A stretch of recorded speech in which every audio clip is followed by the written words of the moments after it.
Talking about motion graphs then, there are two kinds of motion graph that we need to know about here. We have displacement or distance. I'm going to use those two words interchangeably. They do mean something a bit different. I will use displacement throughout here, but if you haven't come across the word displacement, think about it as distance, and we'll look at the difference between the two in a later lesson. So displacement or distance time graphs and velocity or speed time graphs. Again, there's a difference between velocity and speed, but mostly for these graphs, they're interchangeable in terms of you could label the axis one or the other and it wouldn't change the meaning of the graph. Sometimes it does, but most of the time it doesn't make a difference. Now, when we plot these two graphs, or when we have one of these two graphs, there are some things that we can find out. With any graph, we can read numbers off the graph. We can look on a displacement time graph and say after 10 seconds this thing has moved so many meters or whatever. On a velocity time graph, we can say the velocity at 5 seconds was 2 meters per second or whatever by just reading it off the graph. But we can do more than that. We can work things out from these graphs. From a displacement time graph, we can work out the velocity. From a velocity time graph, we can work out the acceleration and we can work out the displacement. And I'll show you how to do those things as we go through here. So that's a summary of what we're looking at.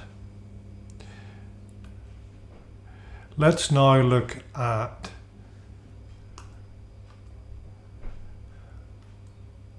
the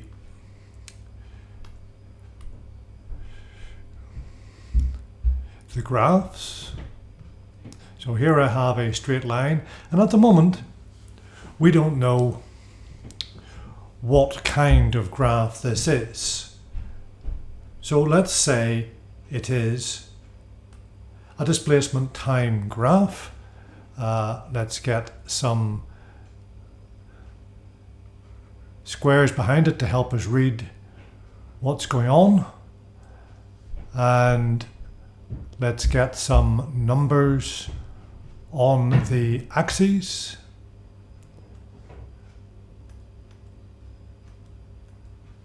So here we have a displacement time graph. My numbers run from 0 to 60 meters, and every little square represents 1 meter. And I'm going from 0 to 70 seconds, and every little square represents 1 second. So, looking at this graph then, we can say that the distance or displacement is increasing at a constant rate. That is to say, after 10 seconds, we've travelled 4 meters. After 20 seconds, we've travelled 8 meters. So that's 4 meters in the first 10 seconds and 4 meters in the second 10 seconds.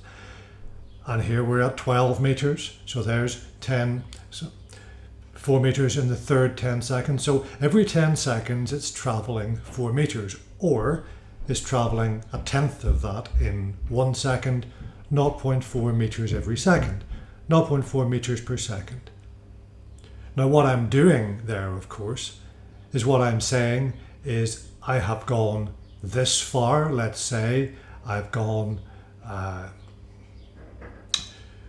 24 meters in 60 seconds.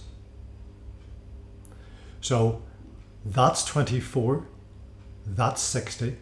The gradient of that line, which is the change in y over the change in x, in this case being the change in displacement divided by the change in time.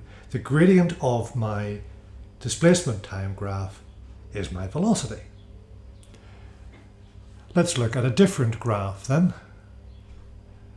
Here you can see this graph is steeper, and you can see that in 10 seconds we've travelled about 8.5 meters.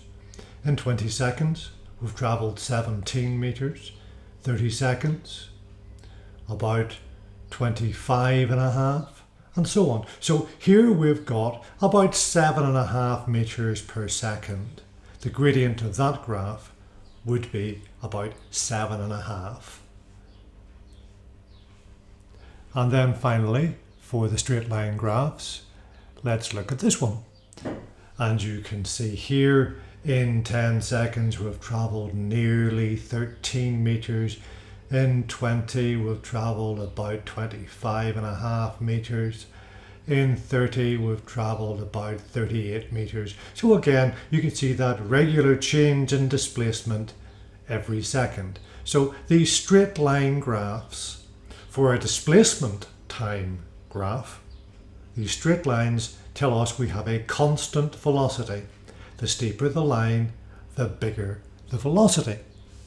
So that's what our displacement time graph tells us. That the gradient of a displacement time graph is the velocity. So that's the first important thing for us to have in our minds.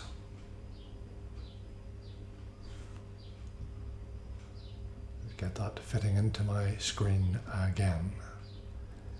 Okay, and let's take that out of the way. So let's then look at not a displacement time graph, but a velocity time graph. So let's make these velocity time. So up the side here, I've got velocity in meters per second, haven't changed my numbers, and time as I had before. Now, my same three straight line graphs. The gradient here is increasing from blue to green to black. And if we look, in 10 seconds, we've covered 4. We're at 4 meters per second. We've gone from 0 to 4 meters per second in 10 seconds. We've gone from 0 to 8 meters per second in 20 seconds. We've gone from 0 to 12 meters per second in 30 seconds. So what we have here is a constant rate of change, in this case increase, a constant rate of increase of the velocity. And you can see with my green graph that constant rate of increase of the velocity is bigger, and with the black graph it's bigger again. Now all the numbers are the same as with the displacement time graph, so we don't need to worry about working them out again, but the point is the gradient of the velocity time graph is the rate of change of the velocity. That's the acceleration. It is the change in velocity divided by the time for the change. That is the acceleration. So the gradient of your velocity time graph, that is the acceleration.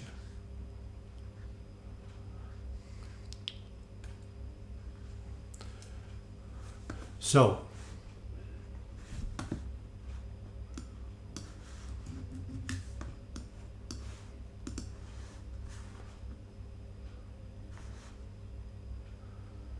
there it is. So we have talked about two kinds of graph: displacement or distance against time, and velocity or speed against time. We have talked about what the gradients of those two graphs mean. With the displacement time graph, the gradient, the steepness of that graph, is the velocity or the speed. With a velocity time graph, the gradient is the acceleration. So that's all very well, but what if we don't have a straight line? What if we have a curve? So let's look at a curve. So if this was, let's make it a displacement time graph again, we can see that our displacement if we take our green graph, is increasing, but the rate of increase is getting smaller, and then it's leveling out up here. So we said that the gradient of the displacement time graph is the velocity. The gradient is getting less, so the velocity is getting less. With this one, the blue one, you can see it's getting steeper. And so, because the gradient's getting greater up here, the velocity is getting greater. How do we calculate the velocity from a displacement time graph that is a curve? Well, the answer is that we take tangents to the curve. So I've pre-drawn here a couple of tangents, one to the green curve and one to the blue curve. The thing with the tangent is that it has to just touch the curve at the point that you're interested in. So here and here. And you make it as long as you can to reduce the errors in the measurements you're going to make to work out the gradient of this tangent. So what you do then is you look at the change in the y value, in this case displacement, divided by the change in the x value, in this case time, and you work out the gradient of the tangent, which in this case would be the velocity. And again here, the gradient would be the velocity. Of course, if we had the same kind of graph, but rather than having displacement, we had velocity. Now the gradient of the tangent is the rate of change of the velocity, it is the acceleration. So it's really important before you start doing any analysis that you look to see what kind of graph you've got. So we know there are two kinds of graph, displacement or distance time and velocity or speed time. We know what the straight line versions of these graphs mean. The gradient of our displacement time graph is our velocity. The gradient of our velocity time graph is our acceleration. And we know how to deal with curved graphs. If we want to know in this case, the acceleration at 35 seconds, we draw a tangent to the curve at 35 seconds, make the tangent as long as possible, and work out the gradient like this. The change in the velocity is the vertical, the change in the time is the horizontal. Divide the change in velocity by the change in time to get the acceleration. So I said we could work out the velocity from a displacement time graph, the acceleration from a velocity time graph. I also said that we could work out the distance traveled from a velocity time graph. So if we look then at a straight line velocity time graph, let's take that one, and let's take our curves away and our tangents away and our gradients of the tangents away. If we want to know how far our object, whatever it might be, has gone in a certain length of time, let's say in 60 seconds, we want to know how far it's gone. Well, if we work out the area under the graph here,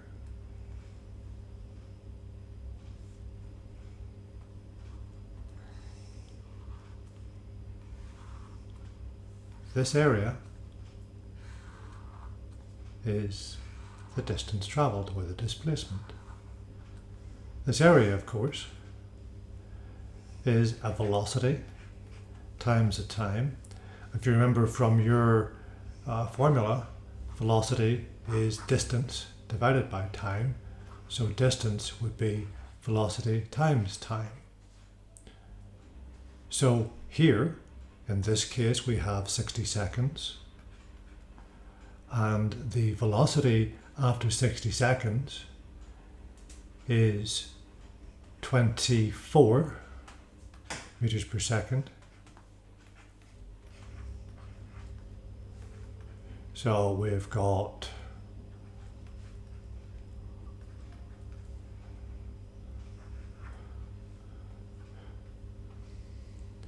1,440 meters.